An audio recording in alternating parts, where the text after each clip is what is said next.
Welcome to today's episode of Print to Pixel, the podcast where we talk to marketing leaders and technologists about how omnichannel marketing is revolutionizing the way that direct mail and digital marketing are used together. My name is Dennis Kelly. I'm the CEO of Postalytics, the leading direct mail automation platform that makes direct mail marketing as easy as email. I'm excited today to introduce Aquanetta Betts. Aquanetta is the Director of Plan Giving for George Mason University, and she's worked for more than a decade as an estate planning attorney. Aquanetta, welcome to Print to Pixel. Well, thank you, Dennis. Great to be here with you today. We're really excited to have you. I think that the planned giving world is something that is kind of a world onto its own in the nonprofit sector. It's something I don't know a lot about, so I'm really excited to learn from an expert. Aquanetta, tell us kind of how you got to here in your career, right? How did you end up as the director of planned giving at George Mason University?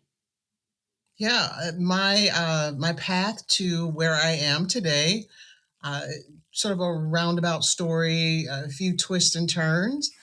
I have looked back over my journey, my professional career, and the one thing that I have noticed is that most of the positions have been positions where I interact with the public, whether they were passengers. I was a flight attendant for about 15 years. I worked my way through law school, completed law school, and then went on to practice as an estates and trust attorney in the Baltimore County, Maryland area. So I did that for more than a decade or so and worked with some absolutely wonderful folks, very kind and generous giving people. And they really sparked my interest into where I am currently. I'll give you a few stories of some of the generous folks that I work with as an estate planning attorney. Oftentimes, I would have clients to come into the office. They would sit there before me and they would pull out off a handwritten list from their short pocket or their purse, and they had charities or nonprofits listed before we even had a conversation about charitable giving and what they wanted to do.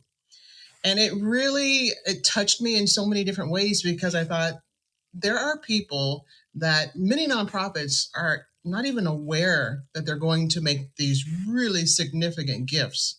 They're not making huge gifts today, but their legacy gifts or planned gifts will make a significant difference and impact many people in their lives in a positive way. And so they really sparked my interest into generosity and the giving and the kind gifts of these folks.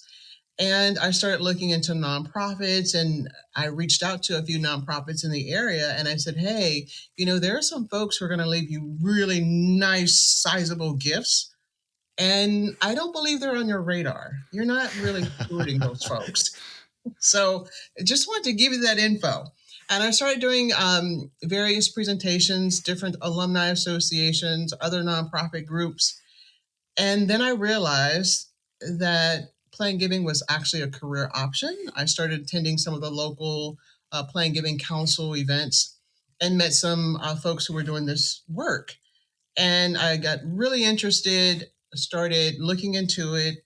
And my first role as a planned giving director was with World Vision, a humanitarian organization.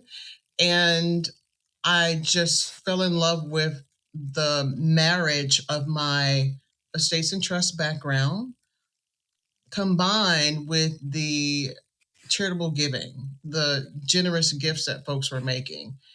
And I was there with World Vision for about 5 years. I worked with some wonderful folks. We had all sorts of missions work across the globe, places where folks needed clean water. They needed humanitarian resources, like now because of either natural disasters or things like famine. And so that was really a great experience, learned a lot. And then I started about 2 years ago with George Mason University. I'm really building out the plan giving program at George Mason. And again, having the wonderful opportunity to work with so many kind and generous folks who are really looking to help students to attain their degrees and to go on and do wonderful things in their communities and in our world. And so plan giving is something that it's really a heartwarming field to be in. I know a lot of people often say, well, what exactly is plan giving? I don't quite get it. What do you mean plan giving? And they think about it only in the terms of oftentimes when someone is no longer around. We don't like to use that sort of talker language because it really is an inspiring way that people can be generous. And note this: major gifts. There are many people who will make major gifts to nonprofits in their lifetime. And then there are those who are unable to make major gifts, but just about everyone can make a planned gift. Mm, So the dollar mm. amount for a planned gift can be different than that major gift, but we must think about it along the lines that planned giving is really an opportunity for just about everyone to be a part of. Wow, that's really powerful. And, in a way that your story has evolved and how you were touched by people who are really thinking about, their legacy and, the things that they think matter in the world.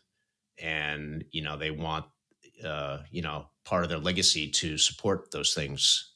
So I can certainly see why you feel it's such a touching thing and a really a powerful emotion that is involved in plan giving. Um, and it makes, I guess, perfect sense how your career has evolved. As somebody that really understands from the client's perspective, how these estates come together and how trusts work and, how wills are created and the thought processes that go behind them. And it seems like a natural evolution into the planned giving world. So, congrats on all your success, and sounds like it's been a great journey. Um, so let's dive into planned giving a little bit. There in the nonprofit world, there are all sorts of different forms of marketing and fundraising and outreach going on. Um, but what distinguishes planned giving from other forms of philanthropy? And then, how is it being used at higher ed institutions like George Mason, where you're building this program? It sounds like. Help us understand a little bit more about this. Yeah, so plan giving, and I alluded to it earlier. Plan giving, when we think about it, here's what I like to share with folks. Think about plan giving as that gift that you will make to a nonprofit that usually requires someone else to be involved. A third party is involved, another entity perhaps. So if you're making a gift directly to the institution, the organization, you and your credit card, you're either online making a gift or you're sending in a check. Some people still do that. Um, so whatever that gift is, if you're making it and it's between you and the organization, that's probably not going to be considered a planned gift. If you need to bring in a third party to make that gift happen, most often that's going to be more of a planned gift. And it could be something as simple as nowadays, when we say simple, even sometimes stock gifts can be considered planned gifts. They sort of teeter that line because you're going to need another entity to make that gift happen, not just you and the organization. Oftentimes Hmm. there's a third party there that's needed. A real estate gift, it can come in today as a current gift. But to make that gift happen, if someone's downsizing, they're moving, and they want to perhaps make a gift of real estate to a nonprofit today, that's going to require a third party to make that gift happen. You and I can't just transfer that property alone. Right, So right. think about playing gifts along those lines. So they're not just gifts that come in through a will or through a trust. There are other sorts of planned gifts that are actually coming in today as current gifts as well. So that's the way I like to think about those planned gifts. They usually Interesting. require a third party. And so, with the involvement of third party, how does that impact the strategy from kind of a marketing standpoint, uh, as opposed to, hey, we're in annual giving season. It's coming up, right, toward the end of the year. Planning for that. We're going to be sending direct mail. We're going to be sending email, and we're going to, try to get people fired up to give us donate for our annual drive. What's different about planned giving from a marketing strategy perspective?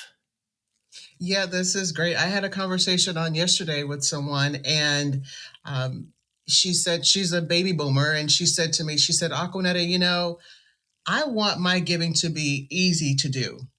So, from a marketing standpoint, from a planned giving standpoint, we need to share as much information, instructions, guidance as we can to our donors and supporters. We don't need to leave them hanging as to how to make the gift happen. If we're going to need a third party or additional instructions for that gift. So, from a marketing standpoint, make it easy for your donors, for your supporters. If there are steps involved to make that gift happen, give them a 1, 2, 3 process. Here's who you contact. Here's where to go for more information to make the gift happen. So that is critical. We can't just say, oh, we'd love to have you include our organization in your will, in your trust, or name us as a beneficiary of your IRA account without further guidance from a marketing standpoint. Right. So that would be quite different than, say, an annual fund type of campaign. I'm just going to whip out my credit card or write a check. Correct. Right. Yeah. So there's a bit more that needs to be involved when it comes to that planned gift. We want to make it as easy as we can, and providing that guidance to those supporters is very, very important. Well, that makes a lot of sense.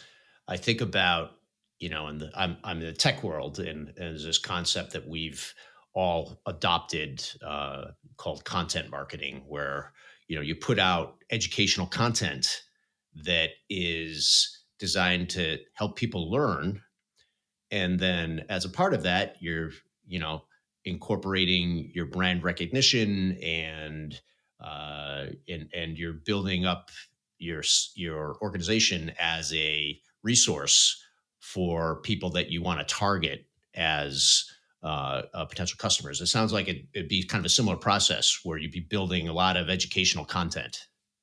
Yes, you are absolutely right, Dennis. There are 3 things that I like to point out when it comes to planned giving. Like, people will say, how do I start a planned giving shop? What do I do? First and foremost, focus on marketing. Huge. I never thought professionally I would be such an advocate for marketing. It just wasn't something I had envisioned for my career. As an estate attorney, right? You didn't. And there are so many restrictions on attorneys and their marketing. It's really a very, the marketing for attorneys is a very interesting place to be. I'll put it that way. So yes, I didn't have this sort of marketing view until I started in planned giving, and now marketing is key. So if someone is looking to start a planned giving program, whether they're a small one-person shop, is totally feasible. Marketing has to be a huge part of that, whether it's internal, you're producing your own marketing material, or you're working with a company. Marketing for planned giving, one, as you mentioned, Dennis, there's the educational component. A lot of people are still looking for information on what is planned giving. How does it affect me? Why do I need to know about planned giving? So we have to make it, one, relatable, sharing stories of other folks who are like peer-to-peer groups, folks who have been engaged with your organization. What are they doing that can inspire someone else? So sharing stories when it comes to planned giving, the marketing piece is huge. You mentioned education, being a resource, marketing through a website. Sometimes people are curious, they're looking online for information. And if your organization does not have a presence with a website, you're really missing out. Mm-hmm. Our website at George Mason, we have incorporated sample bequest language. And oftentimes that language, we do have a note on there. Of course, please provide this to your attorney. Mm-hmm. Mm-hmm. However, I will say from my background as being an estates and trust attorney, there were late evenings when I was preparing someone's will or a document. And where did I go? I went to the website Right. and I just about copied and pasted some of that language into a document. Mm-hmm. So if you're missing a website in particular, it makes sense to get one out there. Right. And the websites are very informational to your supporters. If someone is at the age 70 and a half, that's significant when it comes to IRA distributions, they may be browsing on the internet and they go to your website and they want to know, what does 70 and a half age mean to them and their IRA account for giving. Mm-hmm. It makes sense to have information there for them. It may be after hours. They may want to do some giving, they're being generous and you're not there at work, but that person wants more information on that particular gift type. So marketing is huge. I know direct mail for plan giving is another huge item for us. And many people have said, and you've heard, I'm sure, oh, direct mail, snail mail, dead. Not so much in plan giving, especially when Mm-hmm. you're looking at the donors and supporters and you're actually looking to send out information. The particular age group, the age group who are most likely to make a plan gift, direct mail still resonates, and even with Mm-hmm. others as well. Mm-hmm. But it's that piece of mail that they get and they take a look at it. So sharing Mm-hmm. information, educational information through direct mail is very important. We usually offer a resource when we send out something direct mail. We usually give them an option to select, would you like one of our complimentary estate planning brochures? We get Mm. responses that way. That actually generates leads for us. Sure. Sure. That makes And perfect so sense. direct mail is not dead, and in plan giving, it is very alive, and we utilize it, and it is a very helpful part of our fundraising toolbox, the marketing piece for plan giving. And so, plan giving marketing is different. You're working on a different set of inspiring type of stories or what motivates people to do their legacy giving. You're getting Mm-hmm. into that sort of energy when it comes to a person Right. and their family. Family dynamics play a role in plan giving, of course, their assets, what they have. Oftentimes, people will think plan giving, they'll think it's for someone else. It's not for them. So it's our job to show them that there are peers similar to you that are doing something along the lines of plan giving. So that's where the Right. marketing comes in. The Right. website, the direct mail, the email. So they really all work together to get They the all have to information work out there. together.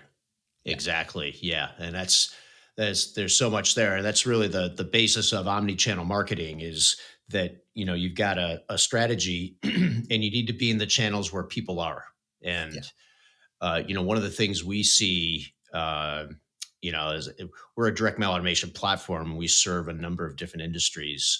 The nonprofit world is one of our big areas of concentration, but we have a lot of tech companies, we have financial services companies, we have telecom companies. A lot of the places where direct mail is very effective are what we call considered purchases, not something that you just making an instant decision about, but something that you're going to think about. And I think quite often when you share the decision with another person, right, or a family, like, okay, uh, I'm not going to make an instant decision about the makeup of my will. I'm probably going to talk that over with a bunch of people. And so having something printed that has information that you can pass back and forth, you can talk about, you can put up on the bulletin board in your office while you want to get back to it. those things become very powerful components, whereas an email might drive you online right away. But the direct mail piece kind of hangs around and becomes a focal point for a lot of discussion.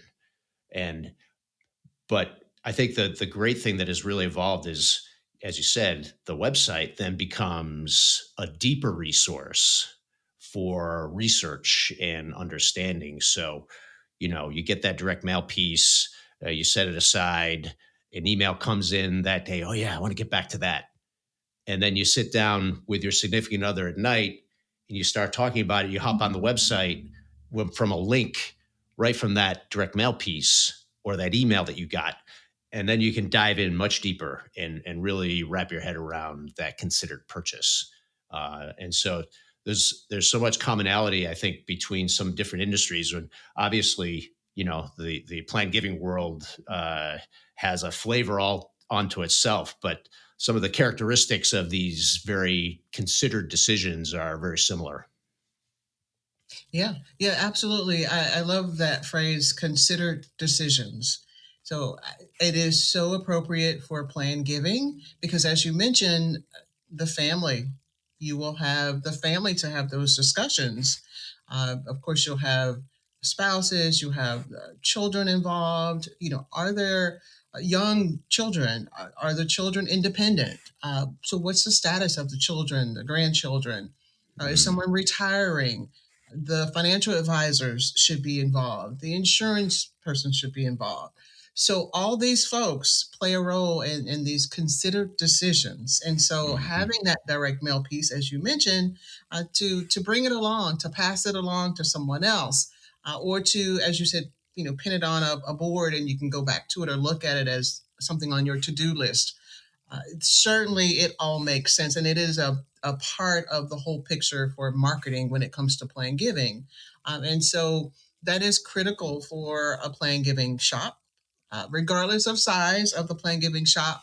Uh, Direct mail is a valuable part of that, and I think it plays a critical role in engaging donors and supporters to actually see what you are working on in your organization. Those planned gifts, they are gifts that usually will sustain organizations for many, many years to come. Oftentimes, they're some of the largest gifts that a person will be able to make. They feel they no longer need those resources, so they're able to make generous gifts. And retaining donors is also another area where direct marketing comes into to play. Legacy societies are very, very important for plan giving. Hmm. And so, with that, you have folks who've already confirmed, they've committed that they are making a gift to your organization.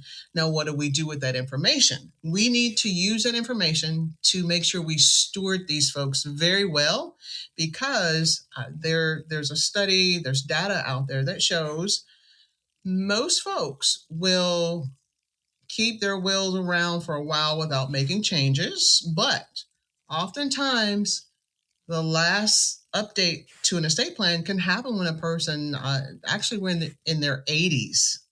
So if Mm, someone is committed to a plan gift to your organization and 60 years old, there's a 20-year lifespan or so where you really need to do a great job of stewarding them. And so right. there's a direct mail piece. If they're a member of the Legacy Society, what do we send them for communications? Do we just send them all emails to say, hello, how are you, checking in? Here's our newsletter? Nah, maybe we'll do a combination. Some direct mail pieces also should go out to your Legacy Society members. Yeah. We have to keep them engaged. They have a long lifespan for these gifts. And so if we Yes. don't engage them at our organization, chances are they're going to say thanks, but we've moved on to another organization. We're including them now in our will.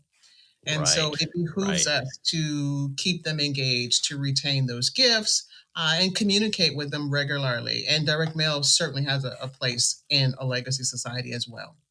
Yeah, yeah, that makes perfect sense. And keeping them engaged, keeping them inspired with the stories of their peers, making sure that you're on top of any concerns they may have about what's going on at the um, organization, right? All those things I think must be very important in, as you said, the retention part of the process. So we've talked about kind of the lead generation process, the education process, the retention process. Uh, uh, Now, I understand you have a bit of a what you think of as a toolbox for plan giving. Is that right? Yes, yes. And Yeah. so within that toolbox, you touched on most of the items there. Certainly, one of the things, if you are in an organization, you're looking at building a program or even just shoring up your program. Of course, things in your toolbox would need to be there to make your program better, to make it even more robust. One of the items, not necessarily geared towards marketing, but in a way, it can be everything. We can point back to marketing, but having a great gift acceptance policy. What gifts will we accept? What will the policy state along the lines of what if someone wants to make a gift and you agree upon the gift terms, and then for whatever reason down the road, circumstances change. Maybe your organization has had a name change for a building that someone wanted to put their name on. What do we have in our gift acceptance policy? So, communication. We have to have that in the toolbox, the gift acceptance policy. Of Hmm. course, the marketing piece is critical. That has to be a part of your toolbox. The other part to that would be the stewardship piece in the toolbox, which we talked about, the legacy society part, which all of these things get back to uh, communication and marketing. Direct mail certainly plays a role here. And then having the wherewithal to say, I have folks already in our organization, they're engaged, they are committed to this work, perhaps they're volunteering. Look at those engaged folks and supporters for folks who would really make good plan giving prospects because they already love the work that your organization is doing. So, in your Hmm. toolbox, I would say make sure that you take a look at those folks who are already there as opposed to going out trying to look for new supporters. You already have Right. them in your organization for the most part. We just need to do a better job of engaging them. And Right. so, plan giving, when we're looking at that toolbox, we want to look at our supporters from the standpoint of who's committed, um, their history with the organization, all of that is critical. So the toolbox is really a broad range of different items, but nonetheless, marketing is key. And for plan giving, it is really one of the most important things I think that we can do. One, because the educational component when it comes to plan giving is huge. There are a lot of folks who they just haven't gotten around to doing their estate plan. Many of Hmm. them will put it, on the back burner and say, "Oh, I'll get to it later." We have a job to actually inform why it is so important to get those estate plans in place. So the marketing is huge there for us in that toolbox. And there are a couple of great events that I like to focus on. This month, the month of August, is National Make a Will Month. So that's another great opportunity to send out even direct mail pieces or do some sort of marketing around August, which is National Make a Will Month. You can also focus on one of my favorite weeks, which is in October. It's National Estate Planning Awareness Week. It is every third week in October. It is a week that has been set aside by Congress, signed by a resolution was signed back in 2008, and it sets out the week so that Americans can take a look at their financial well-being and recognizing that estate planning is a part of their financial well-being. So this year, October the 21st through October the 27th is National Estate Planning Awareness Week. It's a great opportunity to get marketing information out there, celebrate it, make it a big deal. It's an Yes. opportunity for organizations to really share how excited they are about legacy giving and the positive impact it can have on their organizations for many years to come. So just a natural fit for many organizations, and we need to certainly wrap our heads around celebrating legacy giving at our institutions. Well, those are some great ideas. I wish I had known that August was National Make a Will Month. But next year, Postalytics will be on top of that. But the National Estate Planning Awareness Week coming up in October is something that I think we can work with some of our clients on and help raise awareness and get them thinking about taking advantage of that week, because there's going to be a lot of activity, I'm sure, over the course of that week.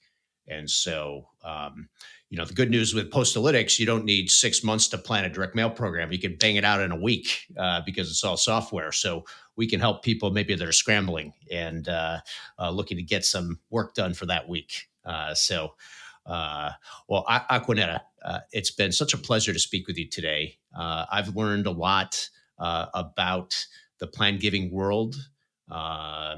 It's been a joy to hear your story about how you evolved and the expertise that you're bringing to George Mason and you're sharing with the rest of the philanthropic world. And so it's wonderful to learn about plan giving and marketers out there.